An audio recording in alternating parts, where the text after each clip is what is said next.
Nosso amigo Renato Luiz Campos Aroeira é mineiro de Belo Horizonte, né? Desenha desde muito cedo. Consta que você começou a carreira ilustrando livro infantil aos 12 anos de idade, é isso mesmo, né? É, isso mesmo. Né? Da minha mãe. Publicou Charles pela primeira vez no Jornal Diário aos 17, e a partir daí se tornou uma eminência parda na imprensa mineira, né? Você é família de músicos e de desenhistas, né? Você também Uhum. toca saxofone, né? E outros Sim. instrumentos que eu não faço. É, Em 85, no Rio, você começou a tocar clarinete e saxofone, é isso, né? isso. E, enfim, seu trabalho de ilustrador no Globo começou em 86, né? Exato, Onde por foi aí, isso mesmo. até mais ou menos 89. Você voltou a Belo Exatamente. Horizonte e, enfim, passou pelo Jornal do Brasil, ilustrou, e por 2 décadas esteve no Dia, Isso né? mesmo, 20 anos no E dia. atualmente você está no Brasil 247, né? Atualmente eu estou no Jornalistas pela Democracia, que fornece com bastante conteúdo para o 247. Não todo o conteúdo, mas uma parte razoável. Muitos artigos, muitas participações de TV também, os comentaristas, muitos comentaristas são também do JD, Jornalistas pela Democracia. É um Certo, certo. coletivo, né? E a gente Ok. arrecada, faz aquela coisa toda, crowdfunding, tem a assinatura, essa coisa. Hoje em dia, o patrão é o público, digamos assim, a gente eliminou o intermediário, né? Não existe mais Aham. E jornal. é compensador isso para você? Do ponto de vista financeiro, não, porque ainda estamos no começo disso. Não tem, realmente não são os salários da imprensa, como a imprensa tinha. Não era a melhor coisa do mundo, mas havia salários razoáveis. Ainda não, Uhum. mas do outro ponto de vista, quer dizer, você não está fazendo no jornal de um dono. O jornal de dono é um problema que foi crescendo com os anos até chegar num ponto insustentável. A gente pode olhar aí, você vê o Jornal Globo, a TV Globo. Eu não conseguiria mais produzir as charges que eu estava produzindo no dia já há um bom tempo, porque era um jornal pequenino no Globo. Quando eu saí de lá, já estava tendo muita charge negociada, que era o termo que eles gostavam. Uhum. Entendi. Agora, só para dar uma situada nos últimos acontecimentos, assim, no mês passado, nosso presidente Jair Bolsonaro, por acreditar que profissionais de saúde estavam fazendo um alarde exagerado dos efeitos da pandemia do novo coronavírus, conclamou a seus apoiadores para que invadissem os hospitais de campanha, né? Aí, em uma charge, você criticou a atitude por meio de uma ilustração que associava o presidente, né, de uma certa forma, à suástica nazista, né? Por meio de uma ilustração que, enfim, o Bolsonaro não se fez de rogado e acionou diversos órgãos federais para intimidar o artista. Aí, no dia 15 de junho, a Polícia Federal abriu um inquérito contra Aroeira com o objetivo de enquadrá-lo na Lei de Segurança Nacional. O que seguiu, após disso, foi uma avalanche de solidariedade entre esses artistas de todo o mundo até, né? Sendo que mais de 150 deles publicaram versões da tua charge, né? Como é que foi isso na É, tua cabeça de artista? eu estava vendo o Brum, que é um dos organizadores lá da revista Pirralha, que é onde surgiu essa ideia. Na última contagem estava em 300, eu acho. Não sei quanto estava. O Brum, que está até vendo a gente aqui, eu acho, é que sabe dos números. Foi um negócio impressionante. Não é que seja uma solidariedade a mim, embora eu também aceite essa solidariedade dessa forma, mas eu percebo que foi uma resistência muito vigorosa e criativa a esse ataque à liberdade de imprensa. E eles têm atacado a liberdade de imprensa muito. Têm, inclusive, feito uma mistificação. Eles acham que fazer ameaças e liberdade de imprensa é mais ou menos a mesma coisa, e não é. Eles têm feito uma confusão, têm atacado a liberdade de imprensa sempre que possível, porque eles não gostam de verdades nem nada parecido com isso. Esse episódio todo todo chargista já passou por uma forma ou outra disso, do alvo da sua charge não gostar. Meu objetivo naquela charge era mostrar que aquilo era como pedir para depredar o sistema de saúde. Tanto é que eu fiz um cara que depreda, que chega lá e pega a cruz da saúde, que é a cruz da Cruz Vermelha, mas é usada para a saúde no mundo inteiro, transformada no oposto dela, o símbolo do mal em essência, em pessoa, que é a suástica. E por que toda essa confusão? Quer dizer, um governante pedir a população para quebrar a lei e fazer algo que é proibido pela lei, é coisa de totalitarismo absurdo, quando você começa a desmontar o sistema jurídico de um país para substituir por outra coisa, né? Então foi essa a ideia toda daquela charge. Era uma charge média, uma charge crítica, mas eu sou crítico, quase todo chargista de um chargista médio, de um alcance médio. Mas esse tiro no pé que o governo deu, botou essa charge no planeta todo.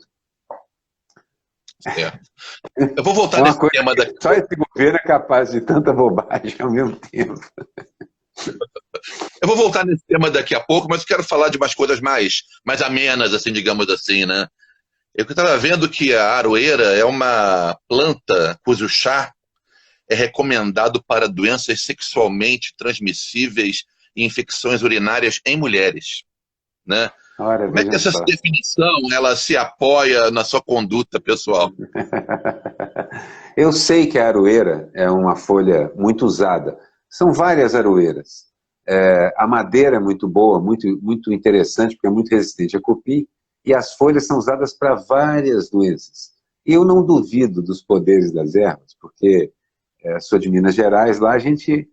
Bom, todo supermercado tem uma seçãozinha de erva lá, você pode levar um chazinho para casa para completar a farmacologia normal.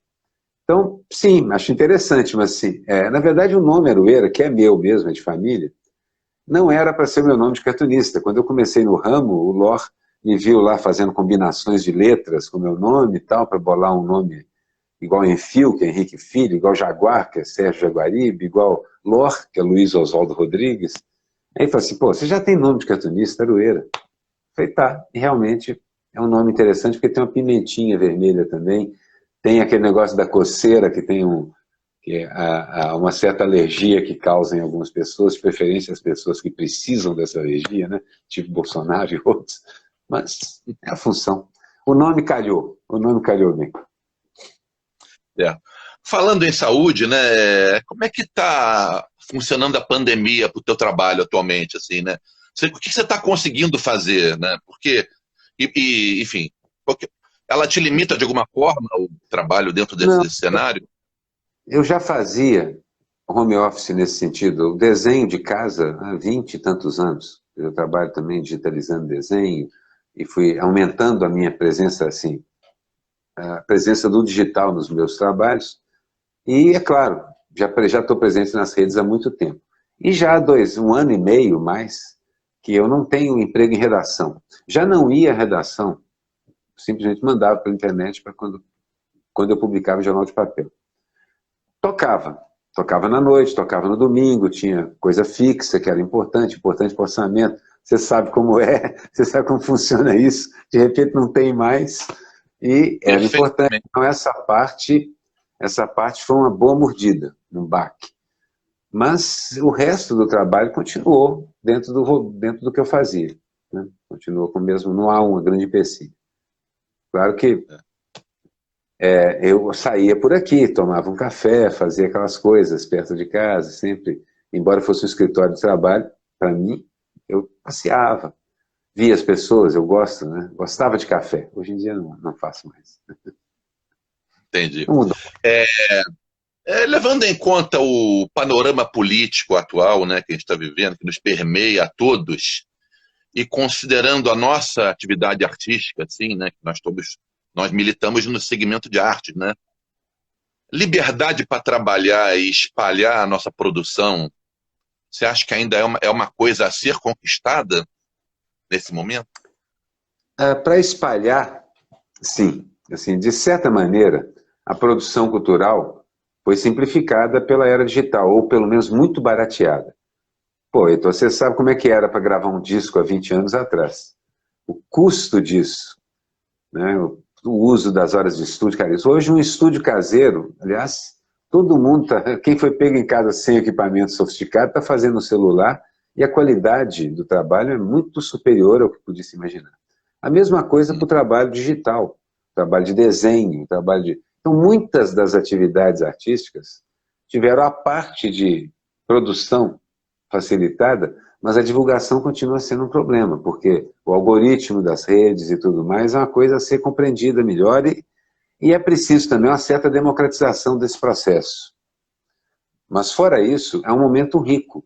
Eu fiquei impressionado com essa pandemia porque eu vi manifestações criativas de altíssima qualidade, juntando muitas artes, porque passou a ser um negócio muito colaborativo. Você precisa da edição de vídeo, você precisa da... eu vi dança pelo celular, montada sem que os dançarinos olhassem para o outro, pudessem se tocar, a não ser pelos vídeos. Olha, o artista cria, essa é a função dele, e descreve o seu tempo. É o que a maior parte dos artistas faz mesmo, escreve o seu tempo. Estamos fazendo isso, estamos fazendo um diário da pandemia. Há muito de privilégio? Há. Mas eu vejo que mesmo os grupos sociais com menos privilégios se organizam, produzem e fazem. Porque barateou. O acesso, então, a isso ficou maior. Para distribuir, a gente continua na mão dos donos do mundo, né? O problema já aí já é bem diferente.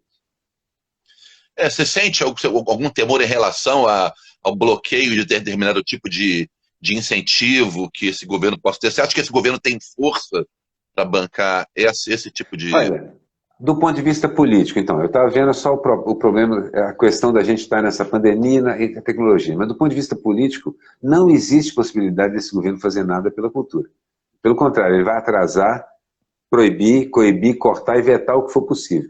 Evidentemente que quando você consegue passar uma lei sobre auxílio para artistas, e o Congresso continua existindo, e os Supremos o Supremo e o Judiciário continuam funcionando, eu acho que assim, o artista precisa fazer, produzir, processar, correr atrás dos poucos, dos governadores e prefeitos que continuam acreditando nesse tipo de ideia, procurar financiamento, buscar de novo o público como seu próprio patrão. Porque deste governo não virá nada. E aproveitar que, já que é assim, vamos denunciar ao máximo o que eles estão fazendo com a cultura do Brasil, a cultura do país.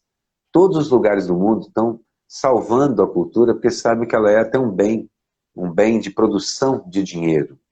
No Brasil também, a cultura brasileira, que inclui, vai da escola de samba ao carnaval de rua de Olinda, passando pelas editoras e gráficas que estão paradas, passando pelas exposições, passando pelas manifestações de incentivo que se colocava nas comunidades. A criançada aprendendo a tocar violino, juntando isso com a parte de percussão, produzindo algo. Desapareceu. Quem vai fazer isso? É igual alimentar gato. Com ninguém na rua, quem vai alimentar os bichinhos de rua, por exemplo?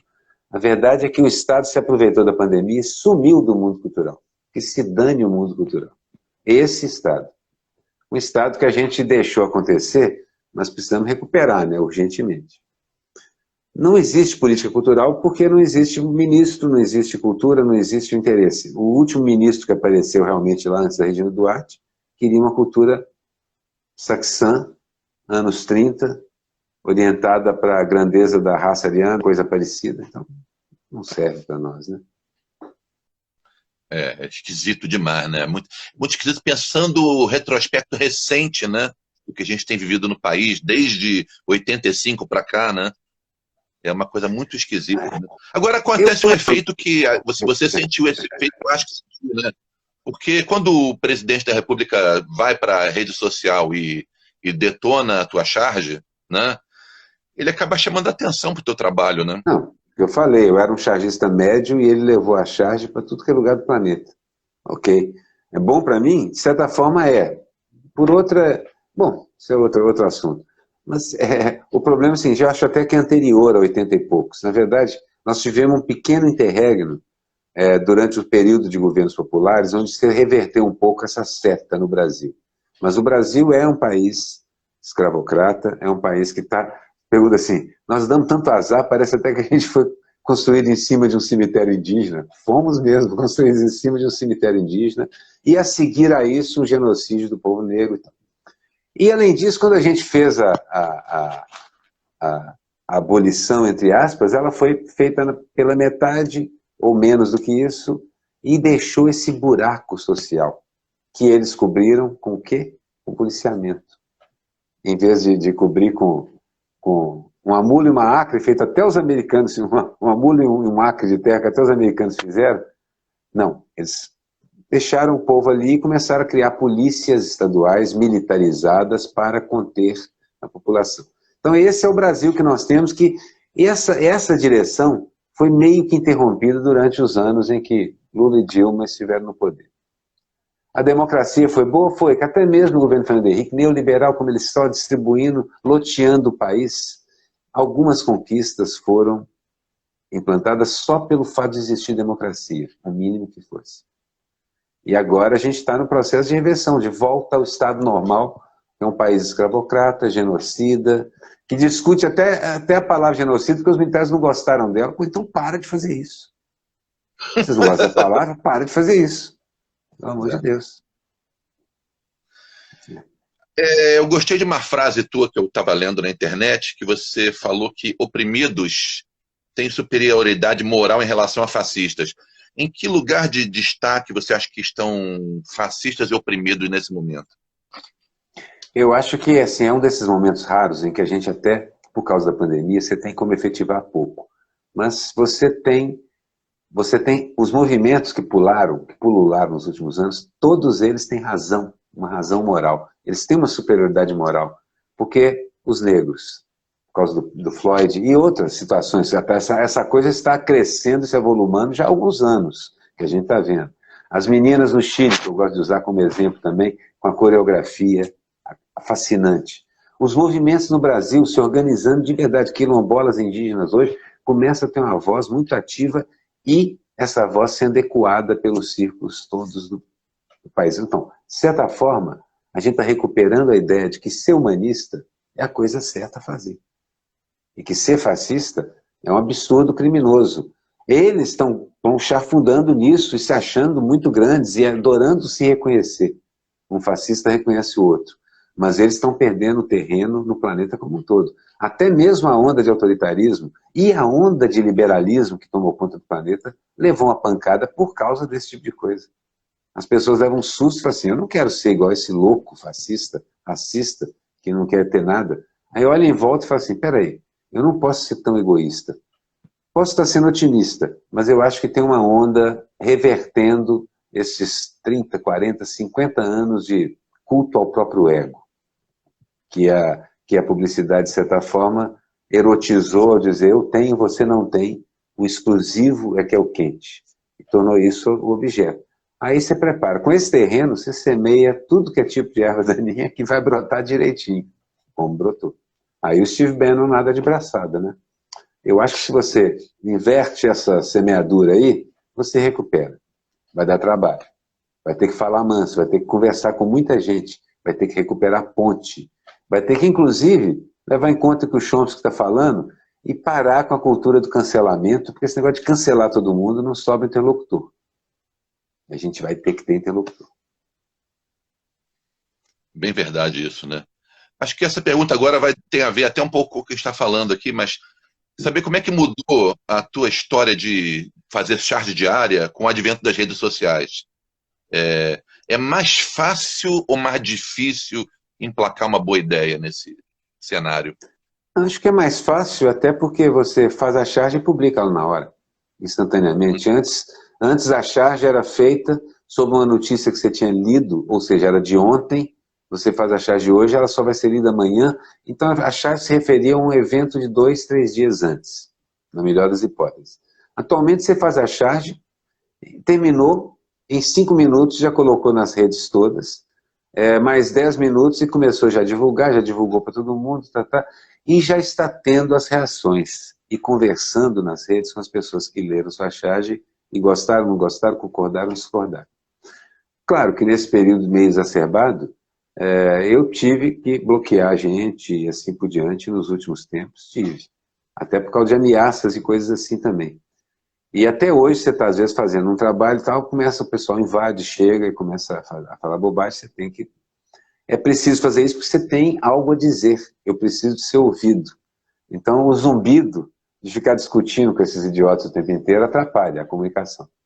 Então não tenho medo também de botar para fora do recinto o candidato que não respeitar as regras da gafieira. Você lembra né? O ambiente exige respeito. Jorge Veiga. Jorge Veiga. Fora isso, meu irmão, bacana, vai discordar de mim à vontade, com respeito e tal. É isso. Deixa eu falar Ficou uma melhor. coisa aqui. O seu desenho, ele chama muita atenção por causa das texturas, né? E de uma técnica que eu acho muito apurada, assim, para o nível médio das charges que tem por aí, né? No Brasil, especialmente. Que eles têm essa técnica se impõe até quando você está trabalhando com uma imagem que propõe uma caricatura da realidade, né? Como é que você desenvolveu essa técnica de desenho? Isso é pintura digital. Eu sempre trabalhei muito com nanquim, eu trabalho muito com o material que eu tenho à mão, que me permite fazer umas experiências. Então, eu trabalhei muito com nanquim e ecoline, que é uma aquarela líquida, e lápis de cor aquarelado para fazer os acabamentos. Cheguei a brincar com o guache e tal, mas o guache é uma técnica cascuda demais, de dar pouca mobilidade, e tentei o óleo, mas o óleo é lento. Então, trabalhei muito direto com o traço, por conta do material disponível. Então, durante muito tempo fiz a caricatura, mas no traço, e isso gera uma direção do desenho. Depois comecei a descobrir a pintura digital e ela permite. O processo não é diferente demais da pintura normal, porque você pinta com um pincel mesmo, numa superfície plana, só que você olha para a tela em vez de olhar para o papel que você está usando. E pinta com textura, os pincéis têm textura, profundidade, quer dizer, se você, igual fazia com o meu pincel aqui, se eu solto a mão, ele clareia, ele dá um efeito de... Então, com pincéis realistas desse jeito, eu comecei a trabalhar e brincar com isso e gostei da ideia de seguir os mestres da pintura, que foram as primeiras pessoas que me impressionaram. Então comecei a fazer pastiche, a copiar obra de arte, mas gosto de copiar mesmo. Gosto de pintá-la toda de novo. Eu faço muito pastiche com clássico, mas aí eu tenho que pintar o Rembrandt, tenho que pintar aquele negócio todo. E a partir daí você desenvolve a técnica de pintura, que é o olhar, né? Claro escuro, é a composição. Em vez do traço, você usa a massa para definir os volumes. E isso dá uma caricatura mais perto do rosto normal. Mas, olha, eu admiro muito o sintético, o que faz com traço, entendeu? Tanto para mim, a maior cartunista do Brasil no momento, disparado, o maior cartunista do Brasil é a Laerte. Com traço, um dos traços mais sintéticos do mundo, mas ninguém desenha a forma humana tão bem, que eu conheço assim, ninguém... É gênio, gênia, porque não existe outro, é uma gênia. Então, assim, eu aprecio muitos tipos. Gosto de um americano chamado Jason Seiler, que é um sujeito espetacular, é um pintor que tanto digital quanto em óleo, as caricaturas dele com massa são espetaculares. É um universo muito grande. No momento o material é esse, mas se sobrar só parede de caverna e gordura animal e carvão, vou pintar com aquele soprando ali para fazer a mão e tudo mais. Mas assim, quando eu te entrevistei pela primeira vez, isso já deve ter uns 20 anos, mais ou menos, por incrível que pareça, né? Você já usava o tablet, né? Já usava a arte, o meio digital, né? Já. Essa ferramenta, o que ela evoluiu nesses 20 anos? Assim? Você acha que teve uma evolução? Ela praticamente é a mesma ferramenta, com uma diferença. Que hoje em dia existe o tablet em que você desenha olhando diretamente para ele, porque a tela é a tela também onde você desenha. A tela que você vê é a tela onde você desenha. E isso certamente tira um pouquinho da dor de cabeça e do problema de coluna que eu tenho, que é desenhar olhando para cá, enquanto minha mão está aqui embaixo e não olho para ela. Entendendo? Quando eu fazia palestra ou workshop, eu explicava isso. O cara escorregava, não conseguia desenhar com tátil, assim, ó, concentra da seguinte forma, lembra que você nunca olhou para o papel, você olhava para a ponta da lapiseira ou do lápis. Olha aquela setinha que tem lá na tela, aquela é a ponta da sua lapiseira, segue ela. E realmente funcionava na maior parte dos casos, o cara logo desencantava e começava a conseguir trabalhar com o tablet. E aí se a gente vai reequacionando essa coisa, porque na verdade continua a ser um processo em que você desenha com o olhar, desenha no papel em branco, cobre com movimentos musculares, que podem ser... Eu já trabalhei com folha de chola gigante, então usava como compasso meu cotovelo, como junta, onde eu faço um círculo. Depois pulso, quando eu comecei a trabalhar com pena de nanquim e papéis menores, eu comecei a trabalhar com o Fernando Henrique que eu fazia. Então era o meu pulso que era o centro do meu giro. E hoje em dia, aqui é a junção dos dedos. meu desenho ficou menor. Eu produzo ele gigante, mas com alta resolução, mas na verdade ele é desenhado num espacinho menor. Então, o desenho é isso. É uma combinação de centro. Quando você vê um menino fazendo uma dessas grafites de rua, e o cara, você vê que ele usa o corpo todo como compasso. Às vezes o centro dele está ali no pé ou na cintura. Depende do tamanho da obra. Do tamanho que você põe a obra na tela. Eu ponho numa telinha desse tamanho. Só que pelo mundo digital, aquilo é feito em uma resolução tão alta que eu posso ir aumentando e desenhando um detalhe de um olho, o cílio de um olho. Eu consigo desenhar. Então, o mundo digital é um grande pincel. E olha, eu vi gente trabalhando com realidade aumentada, óculos, artistas pintando tridimensionalmente no universo em volta delas. Tem arte nova por aí. Daqui a pouco a gente vai ter dinheiro para comprar isso aí. Por enquanto é exclusivo demais, mas você pode reparar que pouca coisa democratizou tanto quanto o acesso digital, de uma forma ou de outra. É verdade. Eu queria te perguntar, vamos voltando às perguntas quentes.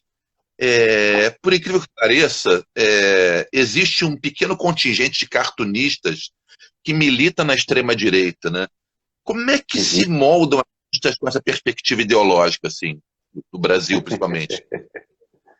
Rapaz, eu não consigo entrar na cabeça deles. Eu sou um cara que tenta exercitar empatia e compreender todo mundo, mas compreendo, por exemplo, a gente sabe que muitos colegas músicos são muito conservadores, e eu compreendo isso por causa da tremenda meritocracia que existe dentro do mundo da música. Aquela coisa do virtuosismo e tal. Então, eu entendo isso. Mas no cartunista, que é um crítico social, é difícil de eu entender. Então, é difícil de eu compreender como é que um cara que a charge é a crítica. O cara pega e não consegue ver a realidade que está em volta dele e desenha uma charge de direita. E olha, acontece o tempo todo. Na própria ascensão do nazismo na Alemanha, os jornais alemães começaram a fazer charges antissemitas de uma virulência e de uma violência impressionante. Chargistas de extrema-direita mesmo. E agora a gente tem alguns aqui, tem alguns com quem até troco algumas conversas e tal, mas eu mais observo as discussões dentro do mundo. Você sabe de alguns dos nossos colegas aí do ramo, você está também em vários dos grupos de quadrinho e cartoon que eu estou, você sabe que alguns deles também. Eu não entendo, Heitor. Eu não entendo mesmo como ele consegue. Que explicação ele dá para ele mesmo? Talento, né? Técnica boa. Né? Alguns muito bons, alguns muito bons. Alguns muito bons. Um deles, uma vez, fez uma charge muito ofensiva em relação a mim, que eu não vou descrever, evidentemente, em relação respondendo a uma charge. Mas, primeiro, respondeu com uma charge. Segundo, a charge era extremamente ofensiva, mas as caricaturas eram muito boas, que ele fez de mim também, inclusive, e o trabalho de aquarela e coline dele, alta qualidade. Tenho que reconhecer. Não vou dizer quem é, nem ficar distribuindo o cartão ofensivo a meu respeito, mas achei muito bom ele responder com a charge, e não com ameaça, entendeu? Pelo menos isso, né? Nesse panorama que nós estamos vivendo aqui, com o mercado do trabalho do jeito que você está, do jeito que está o mercado de trabalho, né? Que perspectivas você está vendo para quem quer ganhar a vida como chargista ou cartunista? Né? Eu acho assim, se ele pudesse associar, eu acho que a imprensa, como a gente a conhecia, it's the end of this world, that world, não tem mais, acabou. O modelo de negócios está quebrado. Você só vai ter a tal da imprensa de dono. Pode até ser que ela exista subsidiada por outros negócios, porque ela não se paga mais. Não se paga mais. Mas o cara que é dono da Sony, que é dono de 12 fábricas de armas e que é dono também de uma indústria de cimento gigantesca, uma multinacional de mineração, pode se dar o luxo de ter 15 jornais deficitários para espalhar a boa nova, a sua visão de mundo e assim por diante. Fora disso, o jornalismo é mais necessário do que nunca, e, portanto, o cartunismo também, por ser a crítica condensada com algum humor. Só que ele deve ser feito agora nessa ideia de coletivos, de sites mais cooperativados e buscando a subsistência através do leitor, diretamente com o leitor, como hoje em dia tem sido o modelo da imprensa alternativa. De certa maneira, a gente precisa recuperar a ideia de imprensa alternativa, mas transformar numa coisa maior. Muitos dos sites que existem hoje já são gigantes. Tem gente com 500 mil, 1 milhão de assinantes e tal. E alguns deles são muito importantes nesse sentido. E tendem a crescer mais. Mas o outro lado vai fazer a mesmíssima coisa. A direita vai se organizar dessa mesma forma. A nossa mensagem é mais atrativa? Bom, eu acho que o que a gente produz é tão mais criativo que a nossa mensagem é muito mais atrativa. A médio prazo, a chance é da gente recuperar muito terreno nisso. Certo. Você acha que os quadrinhos, eu quero falar dos quadrinhos, que a gente vai falar sempre de quadrinhos nesse espaço aqui, então vamos falar um pouco disso. Os quadrinhos, na sua visão, eles oferecem um leque mais variado de possibilidades, na tua maneira de ver? Olha, eu já vi muita crítica ao quadrinho, dizendo que o quadrinho, que o quadrinho exacerba a violência, que o quadrinho simplifica demais o mundo, que o quadrinho... Bom, o que eu penso? Primeiro, a questão da arte. Eu vejo no quadrinho nos últimos... Aliás, sempre vi no quadrinho, e aliás, dos anos 50 em diante, você começa com um nível de qualidade artística no quadrinho, que aí aquilo que estava dentro dos museus vai para as páginas do quadrinho. Eu lembro que quando eu conheci o Metal Hurlan, meu queixo caiu. Eu falei assim, eu estou vendo Velázquez numa sequência narrativa. Eu estou vendo Goya, eu estou vendo... Mais tarde eu conheci na animação, eu tive muito contato com a indústria da animação, eu vi o Velho Mar, daquele russo impressionante, todo pintado em vidro, como se fosse uma pintura impressionista. Ele fez todo o Velho Mar do Hemingway, ele fez a animação disso, famosíssima, espetacular, como se fosse uma pintura impressionista em movimento. Então, o que eu posso dizer? Os roteiros. Eu lembro do Stan Lee contando isso. Vocês têm que lembrar que a maior parte desses super-heróis que a gente vê no mundo do quadrinho, na indústria do quadrinho, não são os fascistas que eles parecem ser, alguns deles, mas eles surgem como heróis de gente que vivia no gueto sendo oprimida, sendo perseguida. Surgem muitos, porque a importância também, muitos migrantes, muitos dos migrantes que chegaram nos Estados Unidos e eram perseguidos e hostilizados o tempo inteiro, estão lá na zênite do quadrinho americano, do cinema americano, da música americana, do escambau. Então, na verdade, eu entendo que essa é uma forma de expressão artística que reflete o tempo, como todas as outras. Onde tem dinheiro e a indústria exige um comportamento, essa é a parte que ali é onde entra a grana, então você vai ver muita arte ali que não está dizendo o que você queria ouvir. Mas se por outro lado, por causa dessa distribuição de tanta... É uma aula.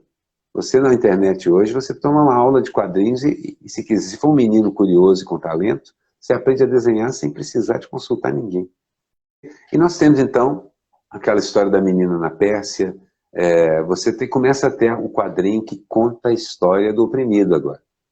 E recupera, porque isso acaba influenciando todo o mundo dos quadrinhos de heróis. O quadrinho europeu, tão genial, mas também tão racista, mudou completamente nos últimos 50, 60, 70 anos. A qualidade técnica e gráfica está lá, com uma ótica de mundo bem diferente. Então, maravilha, eu não consigo ver.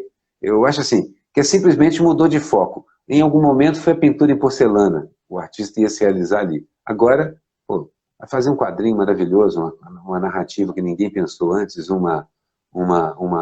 roteiro que pega a jornada do herói e disfarça um pouco esse conceito ocidental, joga isso dentro de uma visão zen budista. Eu vejo isso o tempo todo no quadrinho. Uma das coisas que mais... Na verdade, a arte é provavelmente o que mais mistura as culturas. Por isso que eu tomo muito cuidado ao falar de apropriação cultural, porque todo mundo se apropria culturalmente de tudo. O que eu acho importantíssimo lembrar é de onde isso veio. Aí sim, é fundamental. Eu sempre digo depois de, porque eu sei que eu estou sentado nos ombros de gigantes. Picasso podia ter explicado melhor, mas também nunca negou a imensa influência africana de tudo que ele fez. Maravilha, abre espaço. Então eu acho que a arte, mesmo quando ela não quer ser, ela é revolucionária. Legal. Eu até botaria um parênteses, até os próprios super-heróis assim, do universo imperialista, né? Muitos deles têm se revelado assim, Muitos. personalidades assim, de esquerda, combativos contra o governo. Você vê isso em histórias do Capitão América muito claramente, né? Também acho, cara. Acompanho isso e por isso que eu digo, reflete o tempo. Se o tempo tem conflitos, e se a esquerda aparece como uma das protagonistas desses conflitos, ela vai aparecer dentro do quadrinho, dentro do cinema, dentro da literatura, dentro do noticiário, queiram ou não queiram. Os autores, inclusive. Porque o artista, às vezes, é enganado pela própria obra. Isso acontece muito. Essa semana, Aroeira, assim, foi divulgada uma estatística aí que dá conta de que durante a pandemia, e considerando todo o mercado literário, um todo, né, os quadrinhos eles passaram para o segundo posto em termos de gêneros que estão sendo consumidos. Só perde para romance. Quadrinhos, mangá e HQs, né? Comics, né? Olha, Algumas casas. Assim, o que isso te diz sobre o segmento da literatura atual? na minha opinião, perde para o segmento certo, para o romance, que é, para mim, a essência da literatura. É o que desenvolve a empatia. É quando você entra na pele de outra pessoa e vive a vida que ela está vivendo dentro do romance. E o quadrinho tem isso. Eu lembro quando eu comecei a ler, minha avó dizia que não podia deixar o quadrinho, porque o quadrinho ia tirar o gosto do menino pela leitura e ia deixar ele sem imaginação. Bom, sou cartunista e músico, devoro livros o tempo inteiro e adoro os quadrinhos. Como é que isso foi afetar a minha imaginação? Então, na verdade, os equívocos sobre o quadrinho é achar que aqui, de alguma forma, aquilo é uma outra linguagem, mas ela também desenvolve empatia. Você entra no personagem. Tudo aquilo que te permite entrar na pele de outro ser humano, eu acho produtivo para a civilização. Exceto arrancar a pele do ser humano e vesti-la, como parece que o capitalismo faz. Entendeu? Essa é a diferença. Eu acho que assim, tudo que promove a empatia é civilizatório. E se você compreende o outro, você não vai simplesmente usá-lo, explorá-lo, matá-lo, trucidá-lo e assim por diante. Né? Entendido. Como é que está a tua atividade musical atualmente? Como é que está a embocadura? Né? Como é que está a embocadura? Olha, É, eu daquele dia que a gente estava falando, você estava vendo o filme do Miles no Netflix, né? Como é que tá? O que está fazendo? estava assistindo mais. Olha só, rapaz, eu sou chorão, então eu toco com trio de choros. Você tocando o tempo todo, a gente estava afiadíssimo. Não sei como vai ser na volta, porque a gente não tem tocado. E o choro é muito essa coisa, você está olhando no olho, enquanto a bordoeira corre lá, você negocia com ela, o violino fazendo solo, ou eu fazendo... Então, tem aquela coisa. Mas, por outro lado, eu e o Igor Essa estamos desenvolvendo um trabalho bem gostoso, bem divertido, onde a gente faz aquele negócio, ele grava a base, com um clique geralmente, me manda, eu faço sax e voz, volta para ele, ele às vezes bota a voz final, em vez da voz guia que tinha, e a gente edita o visto. O que está tocado mesmo é o que está lá, mas assim, é quase ao vivo. É um demi ao vivo. Mas, assim, é muito gostoso de fazer. Fizemos um programa, foi super divertido, super bacana. E, de certa forma, mata a vontade, mas eu estou seco para tocar com os colegas. Sabe aquela vontade de jam? Chegar num lugar onde tem 4, 5 tocando e já desencapar o instrumento e já entrar tocando? Não quero nem saber o que vocês estão fazendo, já vou entrar tocando. Isso tá... Mas não dá para fazer ainda. Mas que vontade, Todos viu? nós somos carentes disso, né? Todos nós somos Tem, pois? carentíssimos, né? Exato. Eu acho que tipo, em algumas medidas está fazendo mais falta que sexo. Pô, é porque quem toca instrumento sabe como é que é isso, é verdade. Olha, o Paul começou tocando trompete, passou para guitarra e baixo, porque ele descobriu que não dava para cantar e tocar trompete ao mesmo tempo. Você que se acompanha o violão, tem uma vantagem. Eu posso ficar tocando lá, mas depois do certo tempo, o saxofone tocando sem uma harmonia por trás, vai ficar... Ele é um berrante bem intencionado. Então a gente tem que tomar cuidado também. E aí, pô, cara, vontade de fazer isso. Eu tenho um irmão que é músico, multi-instrumentista, mas ele não gosta de fazer essas coisas. Eu falei com ele faz as bases dos shows que ele mesmo faz. Eu falei, cara, você toca sax, guitarra, voz, grava você tocando tudo ao mesmo tempo e publica, vai ser um sucesso. Não, eu não gosto disso, eu não sou assim. Mineiro, né? Deus me livre de aparecer tanto. Ele já não gosta de aparecer uma vez, aparecer 6 vezes no mesmo clipe, aí que ele não quer de jeito nenhum. Mas é um grande músico. Aqui mora aqui em Penedo, pertinho. Certo, Desenha certo. também, desenha também. Na família todo mundo faz isso.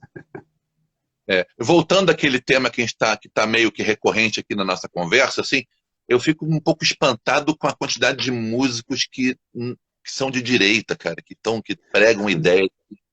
Isso também é uma coisa tão estranha para mim, cara, no momento.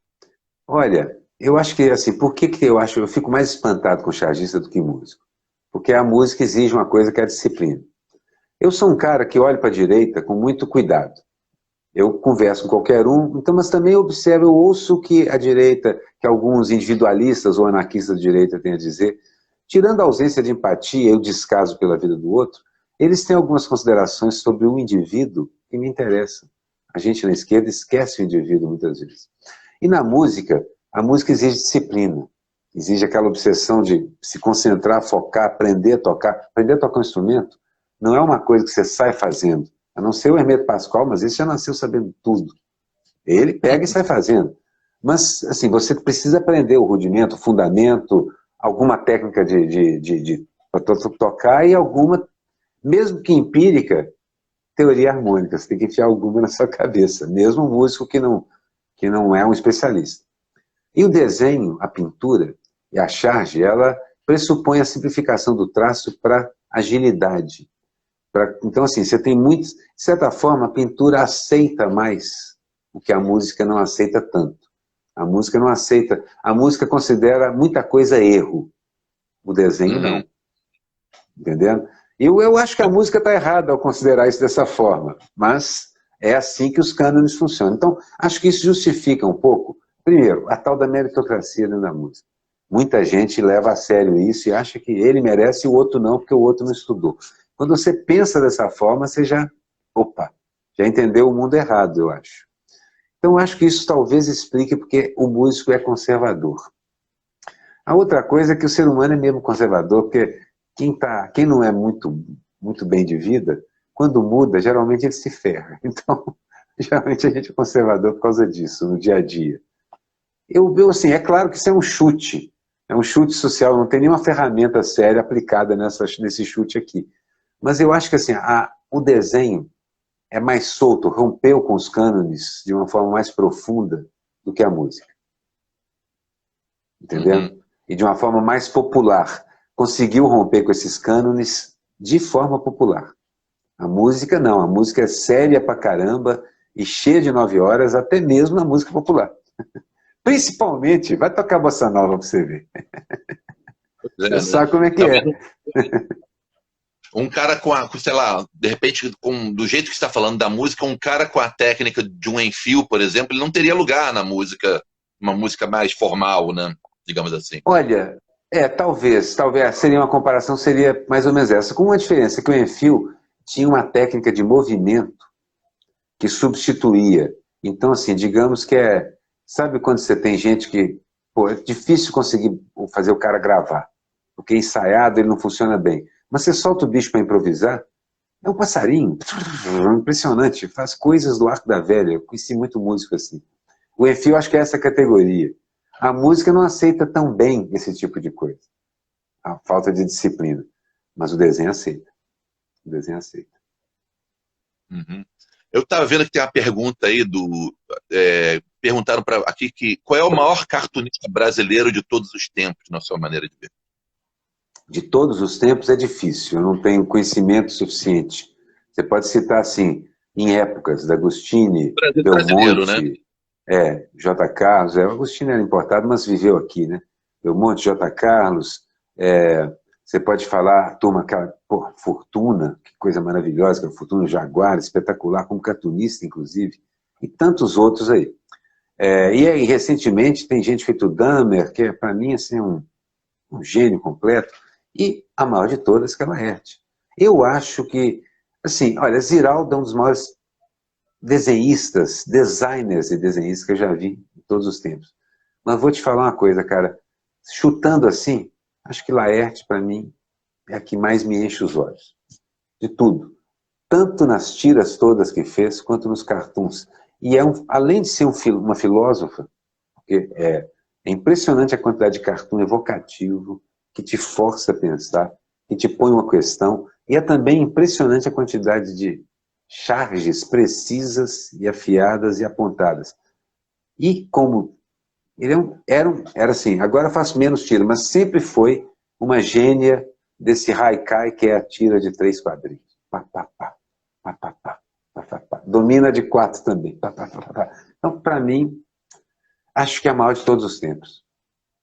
É É, eu estranho dizer isso, mas assim, é porque é difícil, eu sou muito, muito próximo da obra dele, ele é contemporâneo, para eu poder dizer isso, e normalmente você precisa de distanciamento, mas pô, é difícil superar tamanha qualidade, desprendimento, traço tanto na linha sofisticada de trás, quando ele fazia as histórias super trabalhadas, com muita técnica por cima, até a mão hiper solta de alguns cartoons. Você vê aquilo, é concentração de... É como se fosse, você, às vezes parece que é um artista chinês fazendo caligrafia, de tão eficiente que é. Me lembra o Corto Maltese, me lembra esse tipo de economia. E eu, apesar de ser um cara que enche de pincelada, eu sou saxofonista, né? Enche de nota também tudo, eu admiro a nota certa. Acho que o que mais admiro é a nota certa. Por isso que eu estava ouvindo Miles. Por isso que eu gosto da Laerte.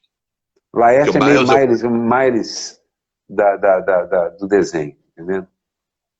o Miles é o cara que toca um instrumento que é super estridente, que é o, que é o trompete, né? De forma suave, ele consegue ter dinâmica, né? É uma coisa muito impressionante. Eu queria só acrescentar o que você falou, que faz muita falta a gente ver quadrinhos da Laerte, né? Quadrinhos mais longos, essa história. Qualquer É coisa. genial. É genial. Mas eu gosto muito dos jovens todos que estão acontecendo, assim, da Carol até o Damer. Pô, os meninos da Folha, Montanari e Bennett, são chargistas com desenhos elegantérrimos, lindos, com ideias muito boas, e um posicionamento. Você vê que a gente que se busca compreender o mundo. Entendendo? Assim, eu não acho que todo cartunista tem que ser de esquerda. Admiro, por exemplo, o Latuf, que é um cartunista tão engajado que faz os seus desenhos, seus quadrinhos, suas tiras, da barricada. Ele está sempre lá. Está lá o pessoal na Grécia, na rua, está lá o Latuf desenhando na barricada e mandando desenho de lá. Isso me impressiona muito, o chargista militante a esse ponto, assim como me impressiona o Damer, que é um crítico da sociedade, mas é um mestre de entender o que está acontecendo, de forma muito completa, como, por exemplo, tirinha dele onde ele diz: é preciso lembrar que um mundo bom para cartunistas é um mundo horrível para a vida humana. Perfeito. É uma síntese total. Entendeu? Porque o pessoal todo começa a entrevista com o cartunista assim: tá bom para você, né? Assim, tá bom para a gente, mas tá bom para a vida. Porque quanto melhor para a gente, pior para a existência. Essa é a verdade. Então eu admiro esse tipo de gente, assim, porque é uma linguagem muito moderna ainda, mas já tem herdeira, que é o meme. Já tem herdeiro. A nova forma da charte, do cartoon e do desenho é o meme.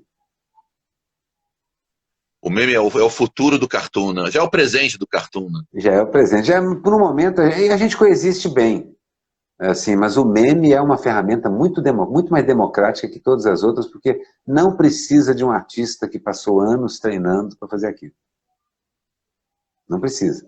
Você pega, é uma espécie de sampleamento. Você pega uma imagem conhecida, que de alguma forma todo mundo já reconheça, e diz o que você queria dizer. E não assina. Ainda tem esse detalhe interessantíssimo. Volta à parede da caverna, não assina. Interessante. É verdade, Há muita coisa para se pensar sobre o meme. mas vai ser interessante quando alguém resolver assinar memes, né? Eu acho difícil alguém querer assinar meme. Porque assim, parte do charme dele é não ter assinatura. É que nem aquela história do cara que comprou os terrenos da Lua, né? Para revender para a né? Isso é que é ficção legal, né? É bom pra caramba. Mas, Aroeira, meu caro, acho que vamos encerrar por aqui, né? Acho que a gente já falou bastante, acho que está quase encerrando aqui o tempo. Também não quero ser interrompido abruptamente pelo... Nossa, é horrível. Horrível e isso. Vamos deixar marcado uma jamzinha, vamos tocar. Já tocamos uma vez com o meu sobrinho. Tem que fazer um som, né? Tem que fazer um som, vamos fazer um sonzinho. Né? Tem que fazer e tomara que não demore muito.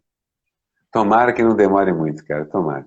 Mas vamos ver, A humanidade é rápida, tem muita vacina, vamos ver o que acontece. Pô, tomara, cara. Estão estudando, tomara. Então, bicho, muito obrigado, porra, muito obrigado aí por você inaugurando minha... Tom, nós temos muitos governos para derrubar pelo planeta aí. Precisamos ir para a rua. Mas assim, obrigadaço, Aroeira, pela atenção aí pra gente. Obrigado. Foi custoso, né? Foi custoso, mas a gente conseguiu fazer esse bate-papo, né?